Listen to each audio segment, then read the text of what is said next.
নমস্কার, আমি আজকে যে রেসিপিটি করব সেটি বরবটি পনিরের একটা সুন্দর একটা চচ্চড়ি বা যাই বলে থাকি না কেন আমরা একটা ভাজি তাও হতে পারে। এটা আমি কিভাবে করলাম আপনাদের পুরোটা দেখতে হবে। আমি তার জন্য বরবটিগুলোকে এক কড়ের মতন আঙুলে সেইভাবে কেটে নিলাম। কেটে ধুয়ে পরিষ্কার করে কড়াইতে তেল দিয়ে দিলাম।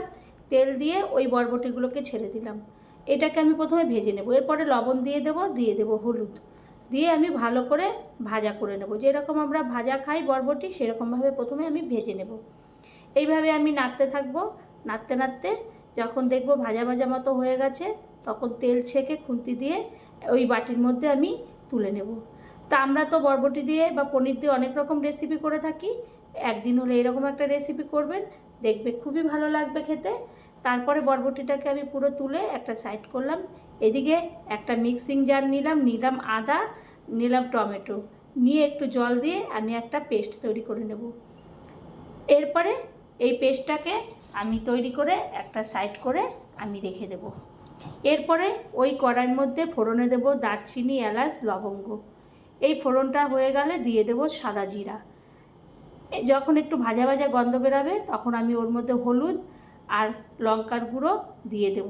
তারপরে দিয়ে দেব যে মশলাটা আমি করেছিলাম আদা টমেটোর, ওইটা দিয়ে দেবো। এরপরে জিরের গুঁড়ো দিয়ে দেবো। একে একে সমস্ত মশলাগুলো আমি দিয়ে দেবো। এরকমভাবে বরবটিটা একবার রান্না করলে ভাত, রুটি, পরোটা যে কোনো কিছু দিয়েই লোকে খেতে পারবে। বাড়ির সকলে এটা দিয়ে খেতে পারবে। এরপরে আমি মশলাটাকে ভালো করে আমি কষিয়ে নেব। কষাতে কষাতে যখন তেল আর মশলা আলাদা হয়ে আসবে তখন আমি ওর মধ্যে দিয়ে দেব পনিরগুলো। আগের থেকে গ্রেট করে রেখেছিলাম সেই পনিরগুলোকে আমি দিয়ে দিলাম। দিয়ে এরপরে আমি ভালো করে মশলার সঙ্গে পনিরটা নাড়তে থাকবো।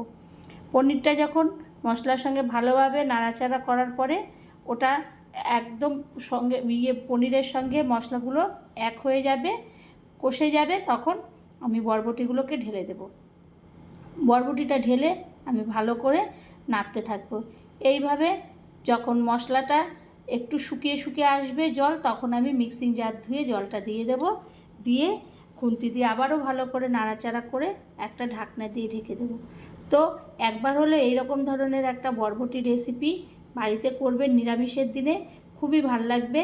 এই এক পদ দিয়ে পুরো ভাত খাওয়া হয়ে যাবে, কিংবা রুটি খেলে রাত্রিবেলা তাও খাওয়া হয়ে যাবে। যে কোনো কিছু দিয়েই খেতে পারবেন এই বরবটি রেসিপি। বরবটি দিয়ে তো আমরা অনেক কিছু করি, পনির দিয়েও করি, কিন্তু এরকম নিরামিষের দিনে করলে পুরো খাবারটা এটা দিয়েই খাওয়া হয়ে যাবে। এরপরে আমি 5 মিনিট পরে ঢাকনাটা তুলে আমি ভালো করে নাড়াচাড়া করে দেখব সমস্ত একদম সুন্দরভাবে একদম রান্না হয়ে গেছে।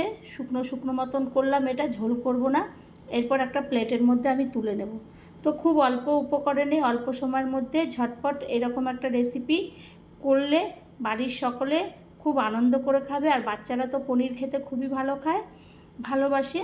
তো এইভাবে করলে বাচ্চা বড় সকলে খুবই ভালো খাবে। ভালো লাগলে আবারও কোনো রেসিপিতে দেখা হবে। ধন্যবাদ।